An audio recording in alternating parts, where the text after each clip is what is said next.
هاوڕێیان ئەم کاتت باش دەمەوێت چەند قسەێک لەسەر ڕووداوی کۆرمور بکەم. لەم ڕووداوەدا حەقیقەتێکی زۆر گرنگ و مەترسیدار ئەشکرا بوو. ماوەی 2 ساڵە مەسرور بارزانی مێشکمان تاقاند ئەوەندە ڕیکلام دەکات کارەبای 24 ساعتیم دروست کردیە و کارەبای 24 ساعتیم دروست کردێ. بەڵام لەم ڕووداوەدا دیار بوو کە پرۆژەی کارەبای 24 ساعتی هیچ پرۆژەیەکی کۆنکریتی نییە و پرۆژەیەکی زۆر فاشلە.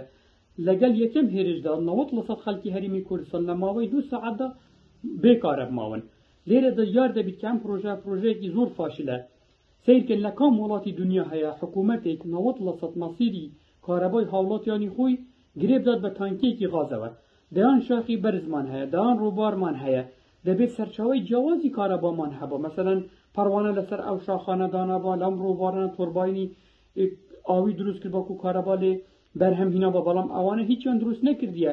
هەمویان مەسیری هەمووی کارەبای هەرێمی کوردستان گرێدا بە تانکێکی غازەوە. ئەی نابێتن مەسەلەن دەیان تانکی دیکە احتیاط لە زاخۆ حتا حەلەبچە غازتیابە. مەسەلەن ئەگەر بۆ نمونە ئاگرێک بەر ببە ئەو کێلگە، بۆ نمونە خەلەلێکی تەکنیکی دروست بە، یعنی دەبێت لەگەڵ یەکەم خەلەل 90% خەڵکی کوردستان مینتە بێکارەبا و تو بێ ڕیکلامی دەڵێەوە باشترین سیستەمی کارەبا و کارەبای 24 ساعتیم دروست کرد. بەڵام لێرە دیار دەبێت چەند پرۆژەیەکی فاشلە. هەروەها ڕەخنەیەکیش بۆ ئۆپۆزیسیۆن، یعنی سەیری کەناڵەکانی ئۆپۆزیسیۆن و ماڵپەڕەکانی ئۆپۆزیسیۆن کرد. هەندێک سەرکردەی ئۆپۆزیسیۆن و پەرلەمانتاری ئۆپۆزیسیۆن یعنی قەشمەری بە بابەتێکی ئەوهای جدی ئەکەن.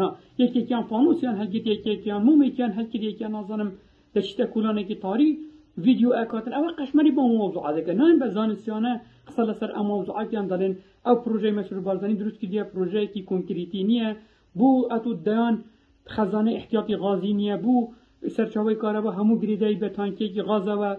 هەروە مەسەن ئەو هێرشانە چەندین جارە ئەکرێنە سەر کێلگەکانی نەوت و غازی هەرێمی کوردستان.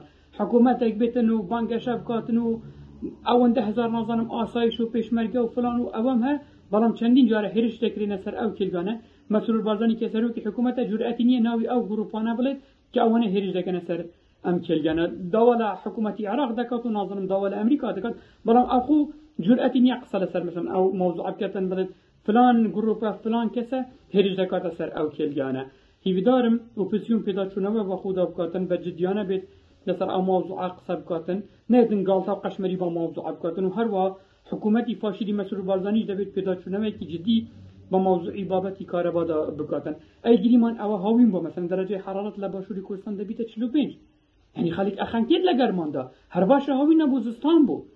هیوادارم چارەسەرێک بۆ ئەم کارەبایە بدۆزنەوە، چکو بەم شێوە کارەبای کۆنکریتی نییە و یعنی نابێت لەگەڵ یەکەم خەلەل 90% خەڵکی هەرێمی کوردستان بێکارەبا میندن. سەریکە 4 ساڵە لە ئوکرانیا و رووسیا شەڕە دەیان 1000 فاروق لە یەکتر ئەگرن، بەڵام خەڵکیان کارەبای هەیە، خۆ 90% خەڵکیان نامینتە بێکارەبا. بەڵام پرۆژەی ڕووناکی مەسرور بارزانی دەرکەت پرۆژەیەکی هیچ و پوچ و فاشل.